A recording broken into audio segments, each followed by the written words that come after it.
Selamat malam para pendengar setia di seluruh Indonesia di Dongeng Aki Rukman. Selamat mendengarkan dan tetap merdeka. Assalamualaikum warahmatullahi wabarakatuh. Sampurasun. Bismillahirrahmanirrahim. Alhamdulillahi amarrona bisilatil arham wa nahana anni tafaruki wal uzwan amma ba'du. Bapak, Ibu, dan kawan-kawan sekalian, selamat malam. Kita sudah membahas beberapa malam ini tentang kependudukan dan beberapa tentang kesehatan reproduksi. Nah, kita sekarang lanjutkan diskusi ini tentang pembangunan keluarga. Dan sekarang kita menempatkan ini di depan. Tugas kita tentang pembangunan keluarga yang berdasarkan undang-undang itu dimulai dari Undang-Undang Nomor 10 Tahun 1992. Di situ adalah perkembangan penduduk dan pembangunan keluarga. Ketika kita menyampaikan pembangunan keluarga, tidak menjadi ikon. Kita jalan saja. Hanya kita memperlebar program-program di situ. Orang tidak tahu bahwa kita itu adalah membangun keluarga secara utuh. Dan memang kita tidak diakui secara utuh. Nah ini yang harus kita pahami betul. Tapi bila ada orang yang tahu langsung ke Aki, nyemprot. Ki, kalau yang dimaksud dengan pembangunan keluarga oleh BKKBN itu yang mana? Beliau bilangnya begitu. Nah, disinilah kita harus bijaksana karena pembangunan secara utuh tentang pembangunan keluarga itu bukan pekerjaan satu departemen atau satu badan, tapi pekerjaan kita semua. Kata Aki, jangankan pembangunan keluarga, pembangunan KB saja bukan pekerjaannya BKKBN dan undang-undang itu bukan oleh kita. Makanya kita tidak boleh terlalu menggembar-gemborkan kita berani membangun keluarga sejahtera, tapi kita bersama-sama membangun keluarga sejahtera dan membangun keluarga berkualitas. Apalagi keluarga berkualitas.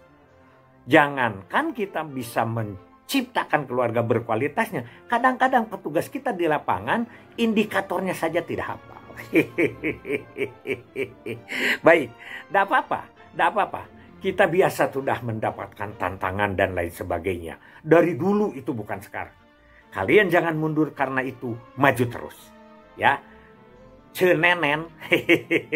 Ini kemarin ada Cesusu, Susi Susanti dari Garut. Sekarang ada Cenenen. Cenenen ini adalah Ketua Forum Pos KB Kota Tasik. Nenen itu adalah Neng Neni. Dasar Aki ya, nggak apa-apa. Karena dongeng ini bukan hanya sekedar untuk memberikan materi, tapi kita silaturahmi, kadang-kadang bisa menjadi hiburan, begitu ya. Baik, kita lanjutkan. Kata Ceneni itu stunting aja, sindir, sinis, sirik itu banyak.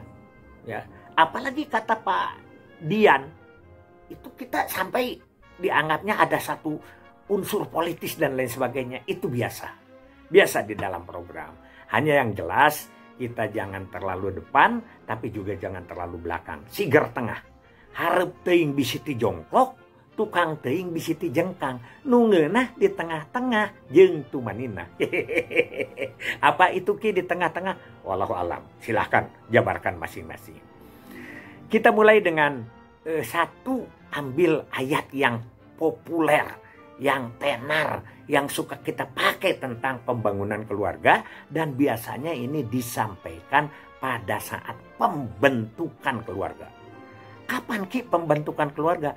Pembentukan keluarga itu adalah saat kita mengucapkan ijab qabul. Saat kita disahkan pernikahan, itu pembentukan.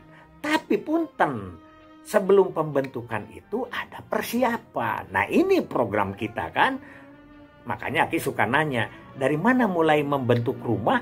Pada umumnya audiens suka mengatakan dari mulai membuat pondasi. Kata Aki, apa yang akan dipasang di pondasi? Batu Ki, kesi Ki, semen Ki. Iya kan itu harus dibeli dulu, harus dipersiapkan dulu. harus beli tanahnya dulu. Di mana akan membangun? Bagaimana perancang bangunnya itu? Mau berapa kamar, berapa loteng, dan lain sebagainya. Di situ di perencanaan. Tapi kalau di saatnya perkawinan itu adalah pembentukan.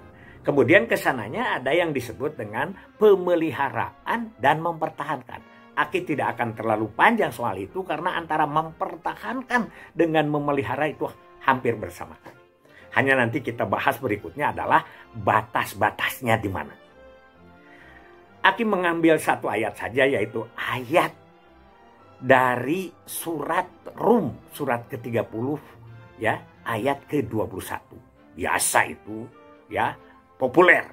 Wa min ayatihi an khalaqalakum min anfusikum azwaja litaskunu ilaiha wa ja'ala bainakum mawaddata warahmah inna fidzalika la ayatil liqaumi yatafakkarun. Ini mohon dikoreksi Tuan Guru dari NTB, Pak Nasrullah dari Aceh, Kang Purkon dari Tasik, dan Kang Yuji tim Aki.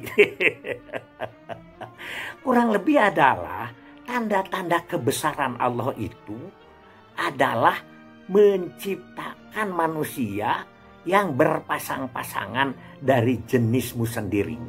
Ini luar biasa. Luar biasa Allah. Jenis manusia tidak mengambil pasangannya dari jenis saya. Dari jenis apa? Dari makhluk binatang, tidak. Tapi manusia dengan manusia lagi. Itu tanda kebesaran Allah. Dan jodohnya, patinya itu sudah ditentukan. Walaupun dimanapun, ya, garam di laut, asam di gunung, bertemu dalam belanga, begitu. Di situ ada beberapa kata, yaitu yang pertama katanya adalah tanda-tanda kebesaran Allah. Yang kedua ada yang disebut berpasang-pasangan dari jenismu sendiri. Yang ketiga supaya apa? Supaya kamu tentram. Setelah tentram timbullah rasa kasih sayang, ya, rasa saling menyayangi. Dan yang terakhir kata-katanya adalah itu adalah tanda-tanda bagi orang yang berpikir. Nah, inilah yang biasa tidak disebut oleh para KUA, yaitu yang berpikir. Ketika Aki tanyakan, karena ini tidak cukup waktunya katanya. Sekian dulu karena ini 7 menit ya. Hasbunallah wa ni'mal wakil, ni'mal maula wa ni'man nasir. Wassalamualaikum warahmatullahi wabarakatuh.